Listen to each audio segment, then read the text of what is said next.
Hoje, a gente vai mergulhar numa ferramenta que está literalmente mudando o jogo da interação com inteligência artificial. Vamos falar do OpenClaw, um agente de IA que não só conversa, ele faz as coisas. E isso está gerando um entusiasmo gigante, mas também umas preocupações bem sérias. Pensa comigo, a maioria das ferramentas de IA que a gente usa no dia a dia, elas são reativas, né? A gente pede algo, elas respondem, aí a gente copia, cola, adapta. Mas e se a IA fosse além? E se ela pudesse executar comandos, gerenciar arquivos e automatizar tarefas de verdade, direto no nosso sistema, como um assistente de verdade? Essa é a promessa que fez o OpenClaw simplesmente viralizar. E o barulho foi imediato. Desenvolvedores, entusiastas de tecnologia, todo mundo percebeu na hora o potencial de transformação. Frases como essa aqui começaram a pipocar em todo lugar. A galera não descrevia como um software novo, mas como um salto, um passo para uma nova forma de lidar com a computação. E não demorou muito para a coisa sair do campo da experiência e virar algo crítico. Essa citação, "está administrando minha empresa", ela resume bem o nível de confiança e autonomia que os primeiros usuários depositaram na ferramenta. É aqui que o OpenClaw deixa de ser um brinquedo e vira uma coisa muito, mas muito séria. Pra gente entender essa história toda, nosso roteiro vai ser o seguinte: vamos começar com a promessa da autonomia, depois definir o que de fato é o OpenClaw e ver ele em ação numa historinha. Em seguida, a gente vai analisar essa dualidade de poder contra perigo, mostrar os primeiros passos para usar com segurança e no final fica a pergunta: será que o futuro é mesmo dos agentes?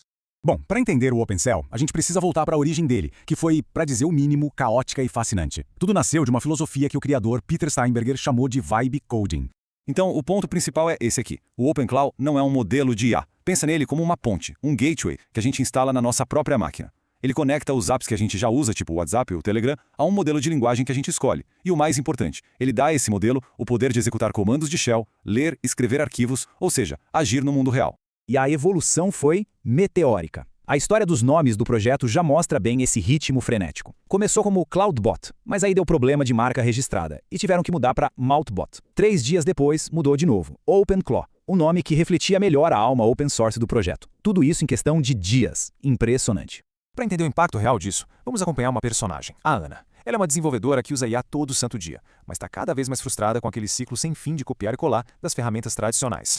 A rotina da Ana era essa: abrir uma aba no navegador, digitar o prompt, esperar a resposta, copiar o código, colar no editor, testar, voltar para a aba, sabe? Um ciclo reativo todo picotado. O que ela queria era um parceiro, não uma caixinha de texto. Um assistente que estivesse integrado no fluxo de trabalho dela, que pudesse agir sozinho, de forma proativa e com acesso de verdade ao ambiente de desenvolvimento. Meio cética, mas muito curiosa. A Ana encontra o OpenClaw, e esse slide mostra o momento da virada.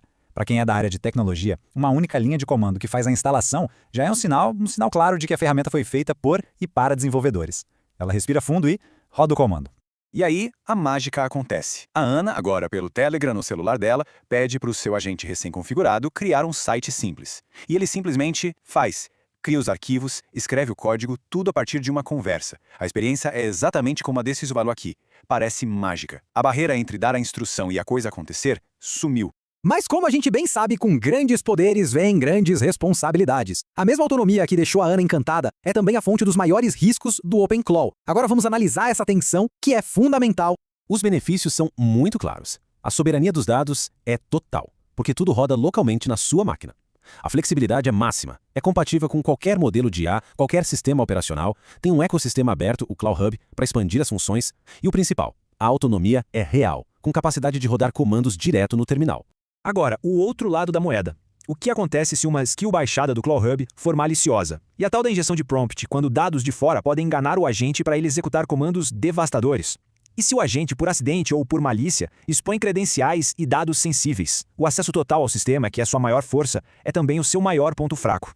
E isso não é só teoria, não. Uma análise da Koi Security, que foi divulgada pela CNET, identificou 341 skills maliciosas no Cloud Hub. Isso mostra que o ecossistema, apesar de poderoso, virou um novo jeito de distribuir malware, transformando a busca por produtividade num risco de segurança. O mais interessante aqui é que esse aviso não vem de um crítico de fora, mas de dentro do próprio projeto. Um dos mantenedores deixou isso bem claro. Essa ferramenta assume que quem usa tem conhecimento técnico. Tentar usar sem entender o básico de um terminal é como dirigir um carro de corrida sem saber onde fica o freio. Então, como que a Ana ou qualquer outra pessoa pode usar todo esse poder de forma segura? A resposta não é fugir da ferramenta, mas sim dominar ela com responsabilidade.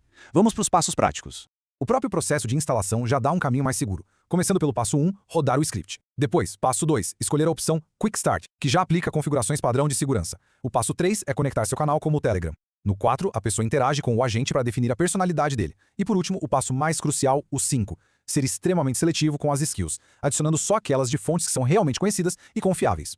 E aqui a gente resume as boas práticas de segurança que qualquer profissional adotaria. Primeiro, isolar o agente num ambiente controlado, tipo um container Docker. Segundo, nunca, jamais, rodar ele com privilégios de administrador. Terceiro, limitar o acesso dele só aos diretórios e arquivos que ele realmente precisa. E quarto, antes de instalar qualquer skill, sempre verificar a integridade dela em sites como o VirusTotal. Depois de dominar a ferramenta e os seus riscos, a Ana e todos nós ficamos com uma pergunta ainda maior. O OpenCloud não é só um software, ele é um sinal. Um vislumbre de um futuro onde a computação se torna mais autônoma, mais agêntica. E assim a jornada da Ana se completa. Ela enfrentou a curva de aprendizado, os riscos de segurança e a recompensa foi imensa. Agora ela não tem só uma ferramenta, mas um verdadeiro colega de equipe digital. Ela ganhou automação, controle total sobre os próprios dados e, fundamentalmente, um jeito novo de interagir com a tecnologia. E isso nos leva à nossa questão final. O OpenClaw e outros agentes autônomos, será que eles são o próximo grande salto, a próxima revolução na forma como a gente usa computadores? Algo comparável à interface gráfica ou ao smartphone? Ou será que, ao dar às máquinas o poder de agir em nosso nome, a gente acabou de abrir uma caixa de Pandora e ainda não entendemos nem de perto as consequências disso? Essa é uma pergunta que fica no ar. A discussão sobre esse tema é fascinante e os comentários são um ótimo lugar para a gente continuar essa conversa. O que vocês acham do OpenClaw? Como usaria uma ferramenta como essa? Se esta análise foi útil, o gesto de curtir e compartilhar ajuda demais. E para não perder as próximas, é só se inscrever. Muito obrigado e até a próxima.